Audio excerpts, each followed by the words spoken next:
Olá, hoje a nossa aula vai ser focada em dados da biodiversidade marinha. Basicamente, a gente vai falar sobre o OBIS, que é o Sistema de Informação da Biodiversidade do Oceano, da Biodiversidade Marinha. Na primeira parte da aula, a gente vai trabalhar principalmente um pouco do histórico do sistema, os princípios norteadores, como funciona essa governança e comunicação dentro do OBS. E na segunda parte, nós vamos focar em vocabulários, padrões, o passo a passo de organização desses dados, curadoria e o fluxo de entrada e saída dos dados dentro, principalmente o fluxo de entrada no repositório. A gente não vai trabalhar visualização, porque isso é uma parte de exercício, né? Foi entregue um tutorial, mas é a parte prévia, quando a gente se dispõe a abrir esses dados para acesso público. Então, a criação do OBS já tem mais de 20 anos, e um dos despertares sobre isso é em relação à grande diversidade de espécies encontradas no oceano e nos ambientes mais costeiros, né, na sua adjacência. São muitas espécies, várias delas ainda não estão catalogadas, né, a gente não conhece, e mesmo as que estão, a gente tem pouca informação sobre elas, se a gente comparar, por exemplo, com os sistemas continentais. Os biomas terrestres, né, a gente já tem um histórico de estudo e de acesso, tanto sobre a biodiversidade, né, sobre a ocorrência dessas espécies, mas também funcionamento de ecossistemas, a interação entre elas. E no caso da biodiversidade marinha, apesar da gente ter muitos estudos, ainda assim é pouco. É o que nos leva a uma grande dificuldade de compreensão do funcionamento do oceano. Uma outra coisa que norteia essa discussão em relação a disponibilizar os dados da biodiversidade marinha em repositórios abertos é a necessidade da gente fazer a gestão desses recursos naturais. É importante que a gente saiba como as nossas atividades afetam essa biodiversidade. E se a gente pensar na área marinha, a gente tem a maior parte da sociedade humana ainda vivendo em regiões costeiras ou dependendo diretamente dos recursos marinhos. Existe uma grande importância, são muitos serviços que essas espécies fornecem para a nossa sociedade, e é fundamental que a gente conheça, tenha um mínimo de informação sobre elas disponível para que a gente possa fazer a melhor administração desses recursos, né, protegê-los para o futuro, mas também gerenciar aqueles que a gente explora ou se beneficia. Um outro grande problema é que a gente acredita que a disponibilização dos dados da biodiversidade marinha possa nos ajudar em relação à extinção em massa das espécies. Então, quando a gente tem um problema, então a gente sabe que tem várias espécies, né, que desapareceram, que a gente não, ou então elas não só foram extintas, mas não ocorrem mais em um lugar. Só que se a gente não tem esses dados, a gente não consegue estimar qual é o real grau dessa extinção em massa e como isso vai afetar a nossa sociedade. Que a gente sabe que isso afeta os ecossistemas marinhos, a gente pode não ter nem noção do quanto afeta, mas a gente sabe que vai afetar. A partir do momento que se tira uma, duas, três, quatro espécies, obviamente, né, que a gente tem mudanças de fase, de ecossistema, a dinâmica dos ambientes muda, mas como isso afeta a sociedade humana, né? A gente evita, às vezes, falar que a gente está só buscando a proteção ambiental, mas a gente está no centro dessa discussão. Então, mensurar qual é o nível de extinção em massa é fundamental para que a gente possa reverter esse cenário. Se a gente não conhece o problema, dificilmente a gente vai conseguir resolver.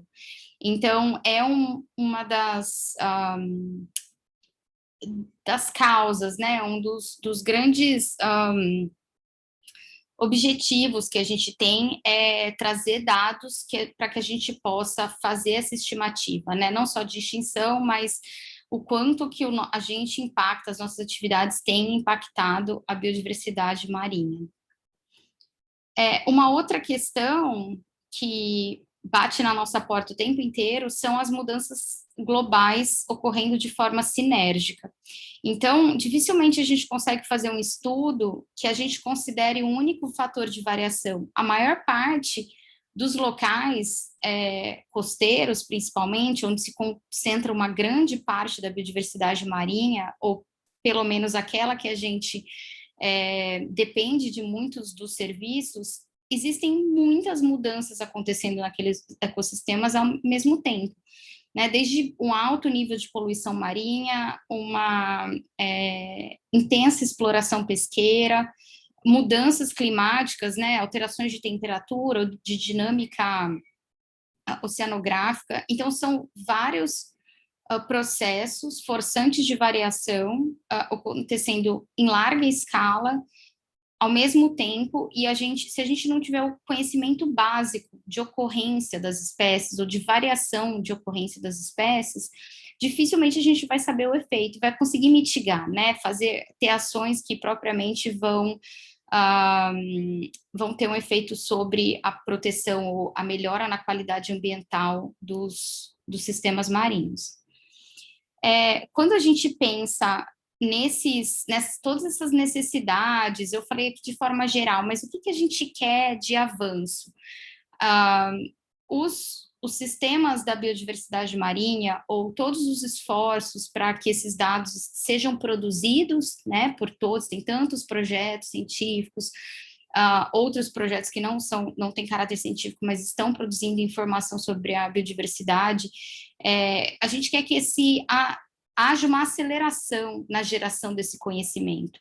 Então, quanto mais dados a gente adquirir, mas quanto mais dados a gente também disponibilizar, a gente sabe que maior vai ser a velocidade em que a gente vai ter um conhecimento fundamental de funcionamento desses ecossistemas marinhos. Então, é importante que a gente preencha as lacunas de informação básica. Às vezes o dado existe, mas ninguém sabe onde ele está, né? Ou ele está num lugar que a gente não consegue acessar. É importante garantir que a aquisição dessas variáveis essenciais da biodiversidade, variáveis essenciais dos serviços ecossistêmicos e também a interação com o resto do oceano, com as outras variáveis, que a gente tenha esses dados de forma integrada. Não, é pouco provável que a gente consiga fazer uma previsão ecossistema usando só a temperatura se a gente não conhece as espécies. A gente tem como prever, mas o conhecimento da interação entre elas é muito importante, é fundamental para que os nossos modelos eles sejam mais efetivos, né? Eles tenham um alto nível de acerto. E uma das coisas também que existe a visão é de que a gente consiga ter indicadores de alteração ecossistêmica que sejam mais aplicáveis à tomada de decisão. Então, a gente usa muitos índices ecológicos, mas às vezes aquele índice ecológico, ele é muito fora, ele reflete algo de funcionamento do ecossistema básico, mas para a gestão de um território, aquilo lá é muito pontual. Ele pode ser construído junto com outros em relação a um indicador que tenha um significado mais aplicado. Então, toda essa disponibilização de dados, ela também vem junto com a produção de conhecimento em relação a indicadores, o teste de novos indicadores, o desenvolvimento daqueles que já existem. Uma outra área é um pouco mais científica, né? Mas é importante que a gente sistematize o conhecimento para que ele esteja disponível para todos. Se os dados, as informações, elas estão muito dispersas, qual é o caminho para encontrá-las? Fica tão difícil, e para a biodiversidade marinha, a gente sabe ainda que é um caminhar assim tão cuidadoso. Então, essa sistematização de conhecimento, ela pode parecer lenta, às vezes maçante, muito manual, mas ela é fundamental para que o dado, a informação esteja disponível, né, para se construir o conhecimento. Então, existe esse movimento que a gente já conversou em aula em relação a incorporar os princípios universais de gestão de dados para facilitar o compartilhamento das informações e o acesso a essas informações, desenvolver esses mecanismos de integração entre os sistemas de dados, né, fazer essa interoperabilidade digital, pelo menos, entre os sistemas, e que haja também um maior engajamento da sociedade e dos diversos setores que trabalham com o oceano, os profissionais do oceano, em relação a essa disponibilização de dados, né? É legal que a gente tenha um movimento que englobe várias pessoas e que ele, com certeza, ele vai se tornar mais rico e os produtos de acesso do conhecimento são melhores. Então, essa discussão, ela permeia toda a criação dos sistemas da biodiversidade, inclusive do OBS, e vem sido conversada e sempre reiterada para a gente lembrar, né, por que nós estamos fazendo isso, né, qual é a criação de um repositório digital, o que ele tem por trás? Ele não é só mais uma inovação, um site que está lá. Ele tem um movimento grande de engajamento das pessoas para que a gente tenha avanços em relação aos dados do oceano. E o que a gente precisa de, assim, imediato, é que os dados eles estejam acessíveis em várias formas, né? Em fotografias, em artigos, obviamente, né? Que é um viés necessário para o progresso da ciência, mas que a gente também tenha quadros digitais mais explicativos, que a gente possa ter infográficos melhores, mais dinâmicos, enfim, essas ferramentas de visualização direcionada aos diferentes públicos são muito importantes de serem incorporados e os sistemas estão nesse caminhar, né, um avanço global no fluxo de dados. É importante que a gente tenha essa atuação para que dados, informações e conhecimento, eles estejam aos cuidados de todos, para que essa informação, ela seja compartilhada, né, a proteção do meio ambiente, a governança do oceano, ela não é papel de uma pessoa só, de uma instituição só, chave, ela é o papel de toda a sociedade humana, porque todos nós dependemos disso. E como as pessoas vão participar se elas não entendem uma informação básica sobre a dinâmica do oceano, elas não conseguem olhar uma previsão do tempo, previsão do mar, das ondas, né, um nível básico, é uma informação assim que se você vai à praia ou não, se aquilo lá é seguro ou não, se você tem uma espécie ameaçada no lugar onde você vai, como é que a gente fica sabendo dessas informações? Isso está muito longe de chegar ao público. Então, esse avanço, os sistemas têm lutado para que hajam mais ferramentas, né? Mas que, obviamente, exista uma organização de dados por trás, que aquele dado seja confiável e reutilizável. A gente falou sobre esses princípios, né? Os princípios FAIR, CARE e TRUST. E se a gente for tentar tirar algumas mensagens gerais, os princípios FAIRs, eles estão muito direcionados à incorporação do conhecimento aos sistemas de dados globais, né? Sem respeito a esses princípios, a gente sabe que os dados eles não vão ser comportados pelos sistemas digitais. No caso dos princípios CARE, eles têm a ver com a coletividade, com a importância da gente agregar outras pessoas, ter várias fontes de dado diversas, mas que os créditos e os direitos sejam respeitados, atribuídos àquelas pessoas, e não ao cientista que foi lá e digitou a planilha de dados ou gravou o vídeo e disponibilizou na internet, né? O benefício é de todos. E quando a gente trabalha com o Trust, a gente tenta focar no usuário e trazer princípios norteadores em relação à transparência, ter uma visão do Estado, né, assumindo essa visão além do Estado, assumir essa visão global, de sustentabilidade, de inovação. Então, eles trazem uma visão um pouco mais futurista para os dados do oceano.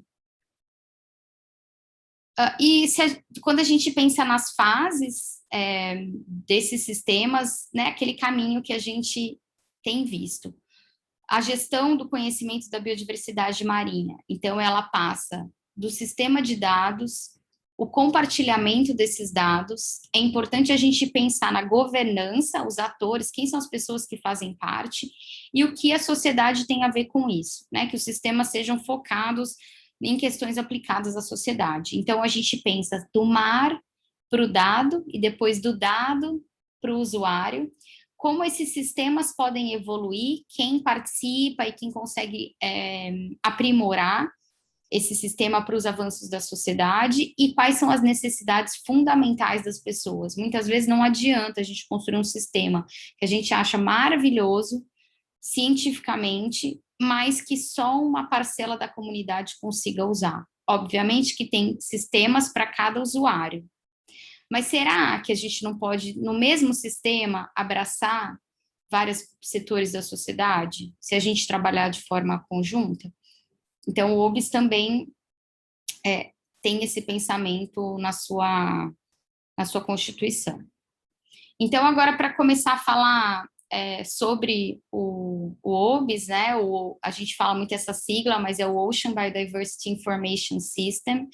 Antes ele era chamado de Sistema da Informação da Biodiversidade do Oceano, mas Sistema Biogeográfico. Agora isso está mais ampliado, porque o foco não é só dados geográficos, a gente consegue linkar com outros tipos de metadado, e pensar que o OBS é muito mais do que um repositório, ele é uma comunidade de prática, tem a intenção de construir e manter uma aliança global que colabora para facilitar esse acesso livre aos dados sobre a biodiversidade marinha, com categorização biogeográfica, né, e no tempo, isso é temporal, a gente também tem essa escala lá dentro, e são alguns grandes objetivos, né, a base de dados, o repositório, que é o arcabouço do sistema, mas também tem todas as ações de facilitação de acesso, de construção de guias e iniciativas de formação e capacitação. É uma plataforma de colaboração, então, tanto as pessoas que participam do OBS, quanto aquelas que se envolvem de alguma forma em algum treinamento, o OBS está sempre tentando se transformar em uma forma de fazer com que os diferentes setores da sociedade trabalhem em colaboração. O OBS também faz avaliação de alguns projetos, como se fosse uma auditoria, né? Será que aquilo lá atingiu o objetivo? Não é efetivamente algo, não existe uma acreditação, né? O OBS não acredita os projetos, ele entra como parceria, mas ele auxilia nessa avaliação de, e será que o sistema, por exemplo, cobre todos aqueles princípios que a gente falou antes? E ele facilita o acesso à informação. Todas essas iniciativas têm esse cerne, facilitar o acesso aos dados de qualidade. A qualidade, o controle de qualidade dentro do OBS, ele é dos pontos fundamentais para que aquele dado seja confiável. E é um caminhar. Muitos dos conjuntos de dados que estão ali ainda precisam, os mais antigos, né, talvez precisem de revisão, porque tem coisas novas. Então, a gente sempre tem esses grupos de trabalho buscando a melhora. São muitas pessoas que fazem parte do OBS. Falando um pouco, bem brevemente, do histórico, porque eu não participei, né, a nossa ativação, a participação do OBS é muito recente, mas, como eu disse, o OBS tem mais de 20 anos de história. 2020 foi o ano que fez 20 anos desse movimento. Ele foi criado como um dos grandes produtos do programa Censo da Vida Marinha, que muitos dos pesquisadores brasileiros fizeram parte. Existe uma história, o Brasil sempre foi protagonista nas pesquisas em biodiversidade marinha, taxonomia, Então, a gente, com certeza, nossos professores e formadores e colegas das gerações anteriores, eles participaram dessa formação. Então, o OBS não é um produto de uma instituição, ele é um produto de uma comunidade toda que se juntou para fazer o censo da vida marinha. Tiveram outros censos antes, né? O censo dos peixes foi o primeiro que começou a construção do OBS, mas o grande legado, o start inicial da quantidade de dados que tem no OBS foi desse movimento. Como funciona a governança? Então, o OBS é fundamentado em pessoas, não podemos esquecer isso. Existe um secretariado, e ele está junto do escritório de dados da Unesco, na Bélgica, o escritório de dados da COI, da Comissão Oceanográfica Internacional, o IODE, existem duas linhas de governança. Pessoas ou núcleos que tomam conta ou auxiliam o gerenciamento de dados temáticos, por exemplo, dados sobre pesca, ou dados sobre oceano profundo, dados sobre sistemas de tracking de animais. E você tem os nós regionais. Então, com a autonomia dos países vindo crescendo, e os sistemas de dados da biodiversidade nacionais começando a ganhar força, vem essa necessidade de você ter os nós regionais ou nós nacionais. Por exemplo, é o caso do Brasil, que tem um nó central aqui. Esses que a gente chama de nós, mas são núcleos, eles são considerados unidades associadas de dados, então as pessoas precisam ser convidadas e aplicar para gerenciar, precisa ter o mínimo de infraestrutura para manter, mas eles são todos ligados ao secretariado, então toda a infraestrutura de TI, por exemplo, né, são servidores, não estão aqui, a gente só faz esse apoio. Então, isso faz com que regiões que, mesmo que não tenham grandes infraestruturas, conseguem também participar e gerenciar essa disponibilidade, né, de dados no seu país. Aqui foi um cálculo que foi feito, se eu não me engano, no final de 2021, em relação a qual seria o custo mínimo, né? Qual é o custo de funcionamento do OBS? Mais de 2 milhões de dólares, muitas vezes sem considerar infraestrutura, sem considerar grandes, altos salários das pessoas. A maioria dos nós, inclusive nós, não recebe nenhum recurso da Unesco, tá? Então, o escritório da Unesco, ele tem um recurso central ali para o OBS, para alguns dos projetos, para o secretariado, mas os nós são muitas vezes autofinanciados, né? E são ligados a instituições ou a projetos de pesquisa e programas. A maior parte das pessoas, dos gestores de dados, são acadêmicos, tem pessoas de todas as idades e várias gerações. Com certeza, se a gente pensar, são profissionais com pelo menos 10 anos de experiência, assim, né? Não necessariamente eles têm um doutorado, mas a gente pensa que seria nesse nível de graduação. Existem também órgãos governamentais, comunidades associadas de dados e instituições internacionais, que também tem nós. Eu não falei aqui, mas às vezes um programa internacional que seja muito grande, que ele tenha essa visão, essa manutenção de longo prazo, ele também pode ser um nó, né? Eles tentam não criar muitos grandes núcleos separados, que é justamente para as pessoas não se perderem, né? Quem que eu vou acessar a hora que eu quiser disponibilizar os dados no OBS? Começa a ficar muito confuso. Uma coisa legal também de lembrar é que esses nós, eles não são estáticos. Então, por exemplo, antes da gente ser convidado a reativar, existia a USP, a Universidade de São Paulo era quem fez toda a construção, o Instituto Oceanográfico tem uma história de construção dentro do Censo da Vida Marinha, e foram os pioneiros, então era quem colocou a base de dados. Você vê que no Nó do Brasil tem muitos dados do Revisê, de projetos mais antigos, e isso foi um legado. E a partir do momento, vamos dizer que amanhã a gente fala assim, nossa, a gente aqui no PELD não consegue mais gerenciar o OBS, a gente não consegue ser uma unidade associada de dados, por qualquer que seja o motivo.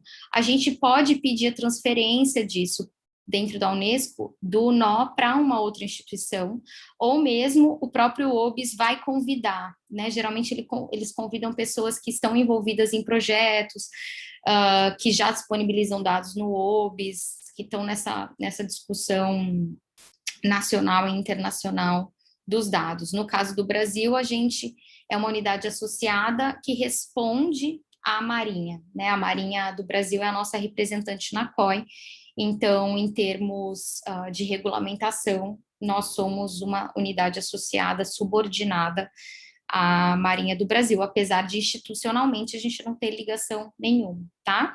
Mas é muito legal isso, porque acho que a gente comentou na outra aula, no Brasil, os dados do oceano, existe um núcleo, né, de gerenciamento de dados do oceano, então, fazer essa conexão e essas parcerias com a Marinha são chave, são fundamentais, né? A gente sabe que vários cruzeiros no Brasil têm todo o apoio da Marinha, então a gente é um canal ótimo de comunicação, às vezes mais fácil até do que outros ministérios. Existe um racional de integração, então, nessa governança, existem canais de integração interinstitucionais, então, todo esse fluxo dos sistemas de dados nacionais e internacionais, a tendência é que eles sejam integrados e da melhor forma possível, a forma que seja mais simples e com menos trânsito de dados.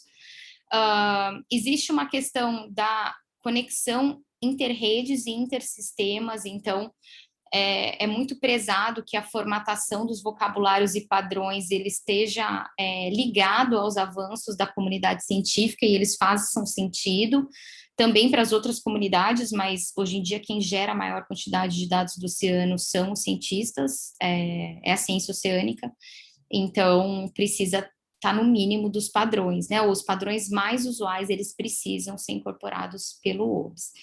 E o fortalecimento da governança, então, a ativação e apoio aos nós é algo que os secretariados fazem muito, né? A maioria das vezes a gente recebe convites, requisitos de dados, porque eles estão sempre atentos a dar esse apoio para que os nós consigam se desenvolver e ter autonomia e agregar quanto mais pessoas possíveis, melhor. Lembrando que toda a filosofia da Unesco é de agregação e não de separação, né? Então, não existe assim, o OBS não é de alguém, o OBS é de todos. Talvez alguém seja responsável, uma instituição responsável por gerenciar aquilo em algum momento, mas de nenhuma forma isso pode ser uma barreira para a participação de outras pessoas.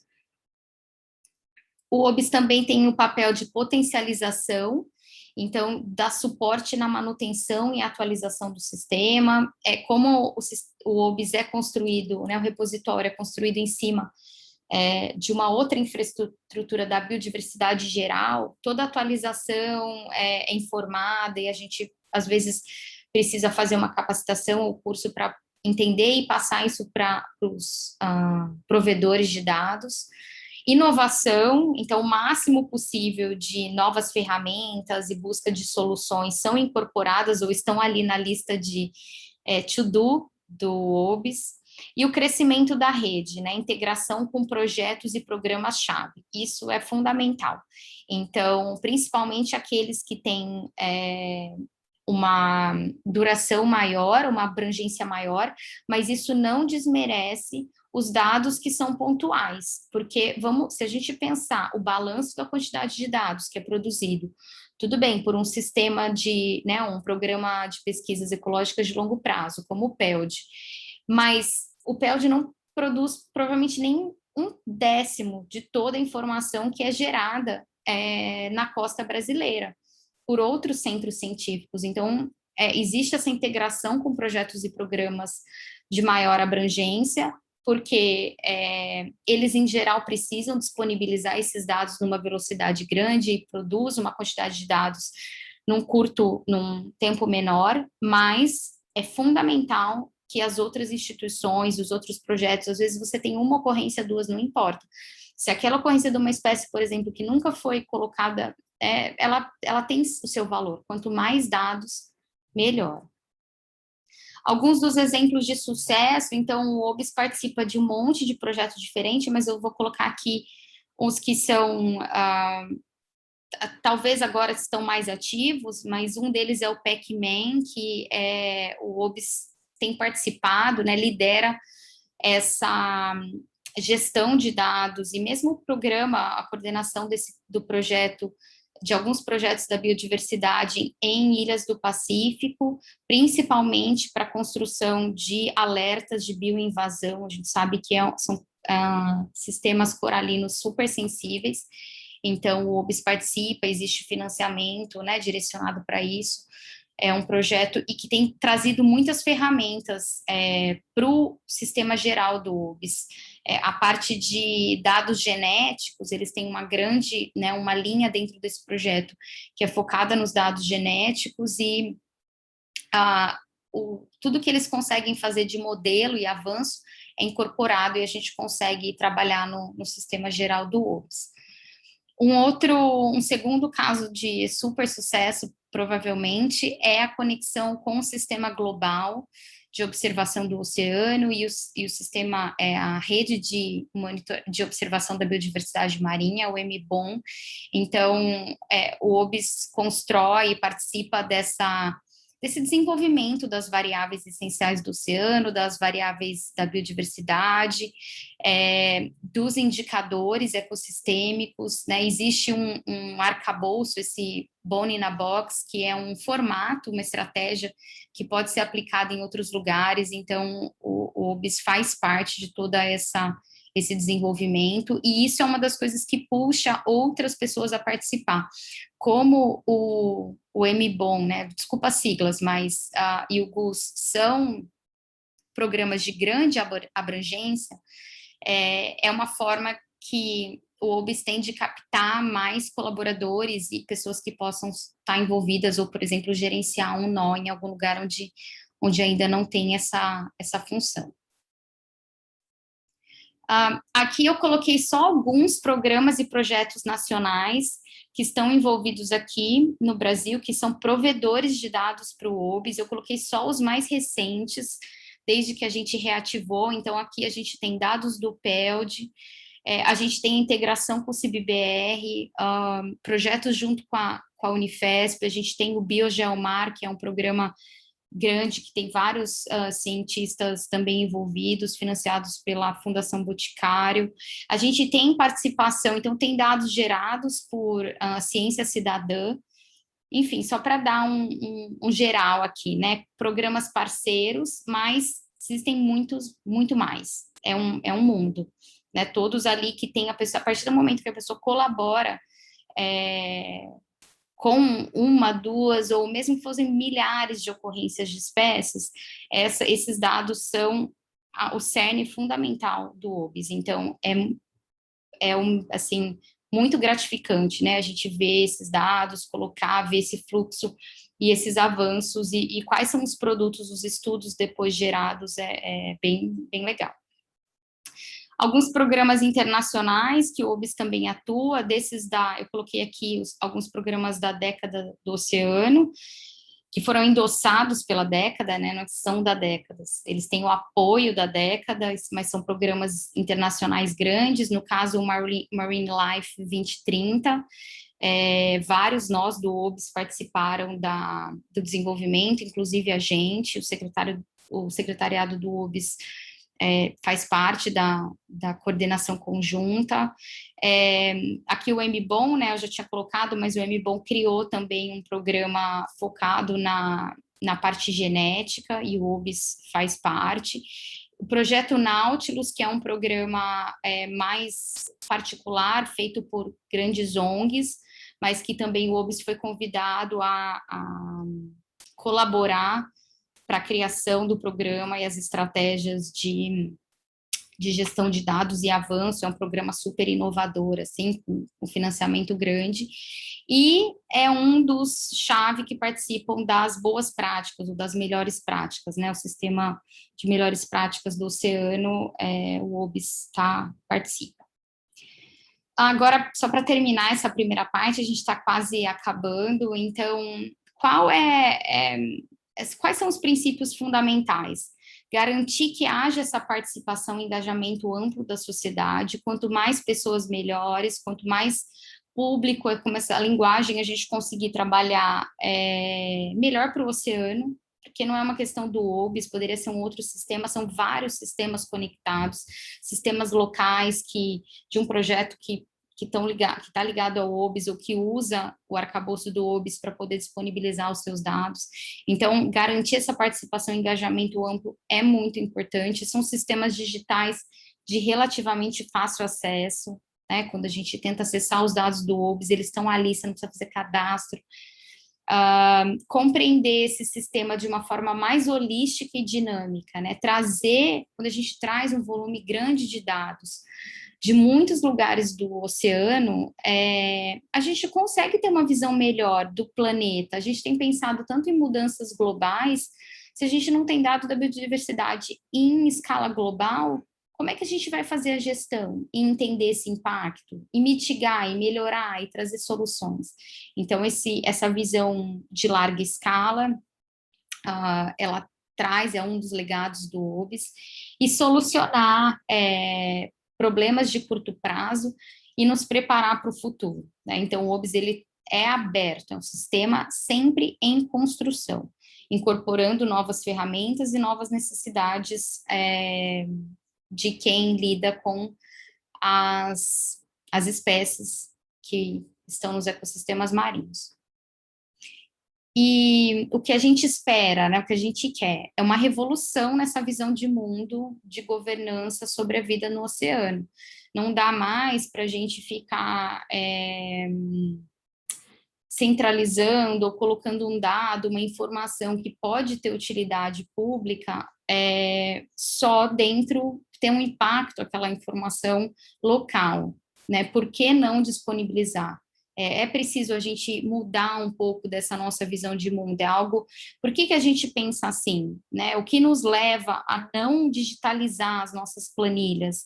O que nos leva a não compartilhar os protocolos que são eficientes quando a gente vai monitorar o oceano? Por que uma empresa não pode usar um protocolo, por exemplo, do PELD de campo, para fazer um monitoramento, uma consultoria? É melhor que eles usem, tem uma base científica, então a gente precisa, né, faz toda essa revolução de compartilhamento, ela com certeza vai trazer mais benefícios do que efeitos negativos, né? Os efeitos negativos é tanto cuidado com o compartilhamento dessas informações da biodiversidade, que os efeitos negativos, eles são rapidamente corrigidos, e quanto mais gente participando, melhor a gente consegue gerenciar, é menor a chance da gente ter erro, e os erros conseguem ser solucionados de uma forma mais rápida. Então, é isso. A gente vai para uma parte agora, só falando um pouquinho dos dados.